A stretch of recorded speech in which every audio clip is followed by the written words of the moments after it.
अंधेरे में हम तो जिया करते हैं।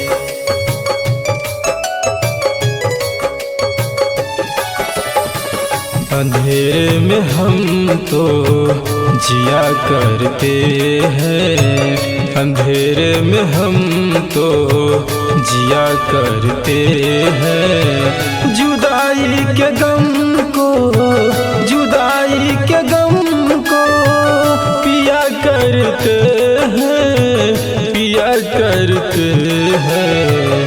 अंधेरे में हम तो जिया करते हैं। अंधेरे में हम तो जिया करते हैं।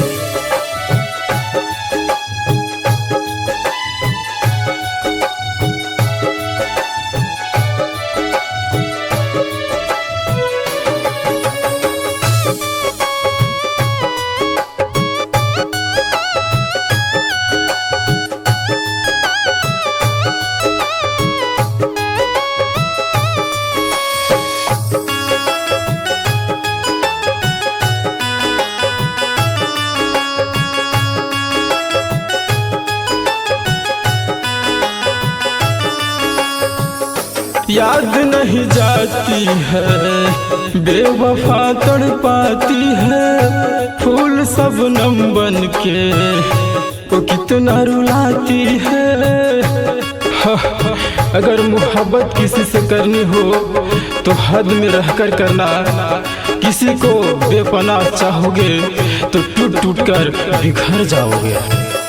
याद नहीं जाती है बेवफा तड़पाती है। फूल शबनम बन के वो कितना रुलाती है। पी पी के जाम दिल को सिया करते हैं। अंधेरे में हम तो, अंधेरे में हम तो जिया करते हैं, जिया करते हैं। अंधेरे में हम तो जिया करते हैं। अंधेरे में हम तो जिया करते हैं।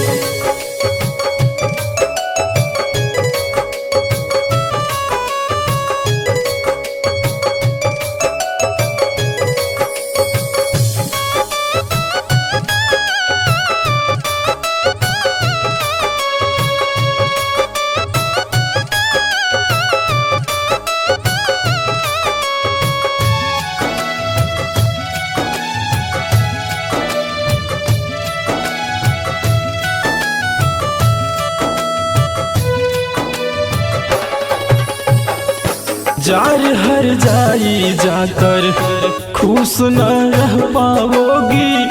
गिर जा मोहित से भी ज्यादा हाँ तू भी ठगा जाओगी। अगर प्यार करना गुनाह है तो उसे होने मत देना। अगर प्यार खुदा है तो उसे खोने मत देना, उसे खोने मत देना। जार हर जाई जाकर खुश न रह पाओगी। गिर जाओ मोहित से भी ज्यादा हाँ तू भी ठगा जाओगी। दिन भर नाम तेरा लिया करते हैं।